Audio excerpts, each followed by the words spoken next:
In 1906, Joseph Stalin began a new chapter in his life with his first marriage to a woman named Ekaterina Svanidze, affectionately called Kato.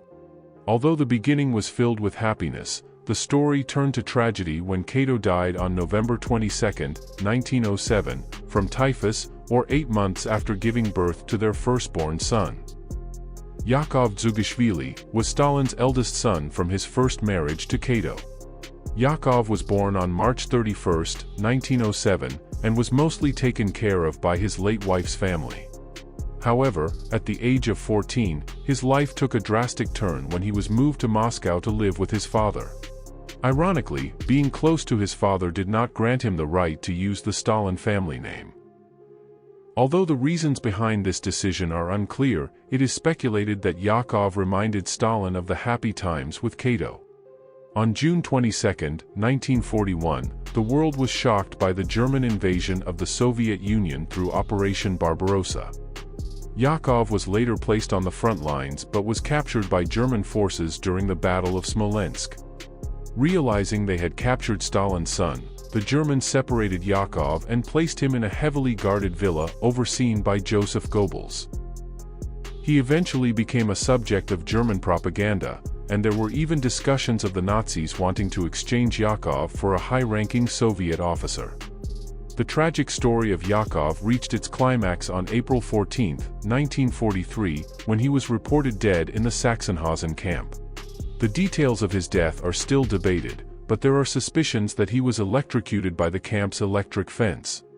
Upon hearing of his son's death, Stalin was reported to have stared at his photo, softening his stance towards Yakov, and stating that he was a real man.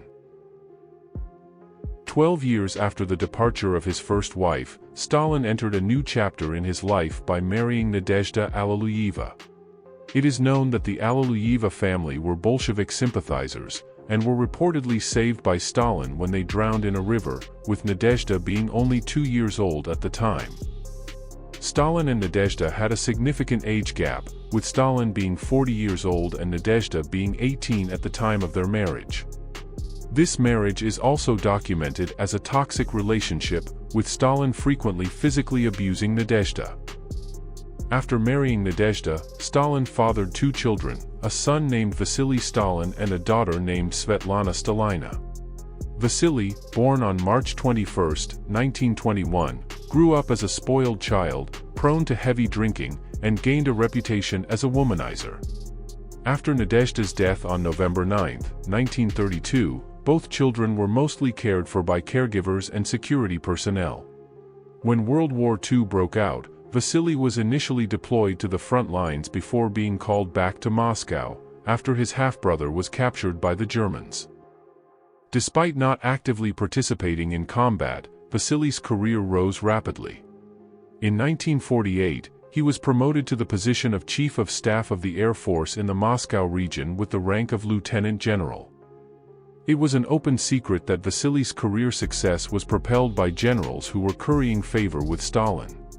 However, after Stalin's death on March 5, 1953, Vasily's fate took a drastic turn. He was arrested and tried for abuse of power and embezzlement of military funds for his personal use, including alcohol.